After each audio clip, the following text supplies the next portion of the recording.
De volta, então, pessoal, já à noitinha aqui, só para finalizar o nosso bloco anterior, que era para ter finalizado ali no bloco 4, mas essas questões da gente gravar em casa, né, devido ao momento, aí batem no interfone, na porta, não tem como a gente prever.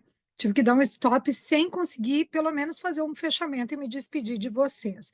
E para que a coisa não fique cortada, né? Então a gente volta aqui apenas para fazer esse fechamento. Estávamos falando desse critério bifásico, né? E ali no bloco 4 referia a vocês que é meio parecido com a dosimetria da pena lá do direito penal, só que nesse critério estabelecido pela vivência desses juristas tão importantes, né, dos nossos tribunais superiores, a exemplo do nosso querido Paulo de Tarso Sanseverino, se estabeleceu essa técnica do critério chamado de bifásico. Então, ele tem uma primeira etapa na qual você estabelece um valor básico. Esse valor básico me parece que ficou fácil de vocês visualizarem, ainda que bem subjetiva a matéria, por conta daqueles parâmetros que a gente tem para cada uma daquelas situações jurídicas, né? São parâmetros daqueles gráficos que eu mostrei para vocês aqui, ó. Onde é que está essa lâmina? Então, veja, eu tenho, claro, eu dei exemplos aqui de alguns temas, né? Teríamos outros, mas a gente parte de um valor padrão básico na primeira etapa. Qual é o tipo de situação que está sendo discutida? Uma inscrição indevida de nome é muito diferente de uma situação de morte de filho, por exemplo.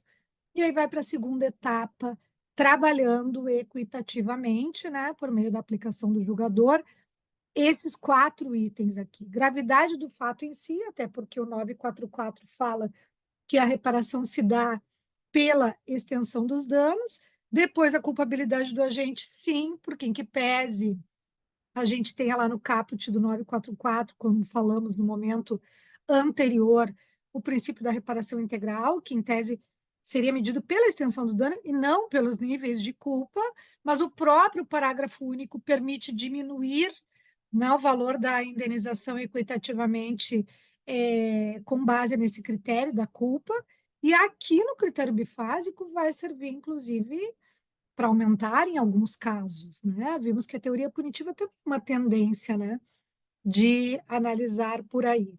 Depois, a eventual culpa concorrente da vítima, que vai trazer essa subtração aí, né, na proporção das culpas, e também esse critério é bem importante, pessoal, a condição econômica das partes. Aqui seria basicamente a condição econômica do agente causador do dano, né, porque ele precisa poder pagar essa conta de indenização.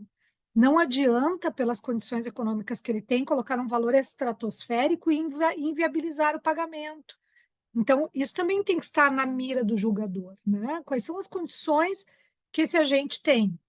E também quais são as condições da vítima, né?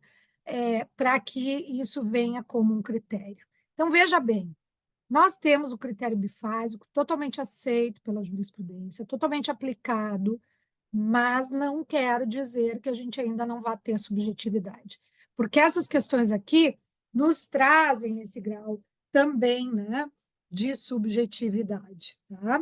Coloquei por último para a aula de hoje que vocês lembrem que, em relação ao valor da causa, eu comentei isso em aula, mas não tinha dito qual era o artigo, e esse artigo 292, a que eu me refiro, faço referência aqui embaixo, é do CPC, do Código de Processo Civil, porque o diploma que determina o valor da causa, que é uma questão de procedimento, de processo, é o CPC.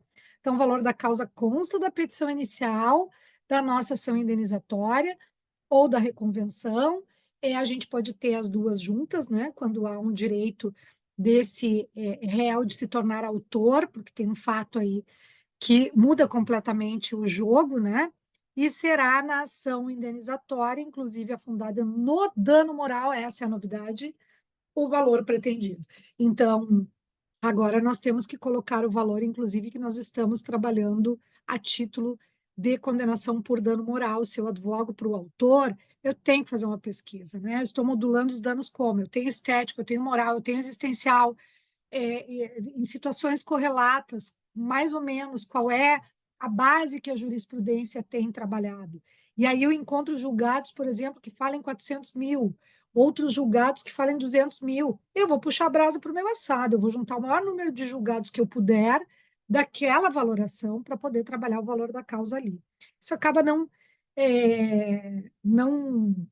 acarretando, né, condenação por honorários sucumbenciais, caso você não ganhe os 400 e sim os 200, porque a gente sugere o valor a título de dano moral. Isso a gente já falou em aula, né? O dano material eu tenho um valor mais certo, mais adequado, e o dano moral eu sugiro.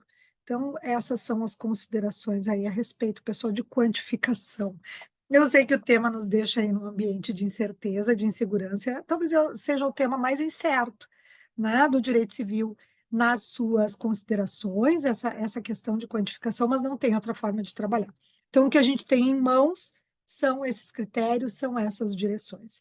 Espero que para vocês tenha ficado aí bastante claro o que vamos ter, né, de arsenal para irmos para a luta na nossa questão indenizatória.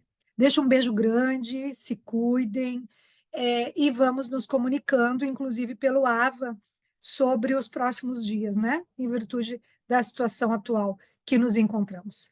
Muito obrigada aí pela presença, pela adesão. Beijo, bons estudos.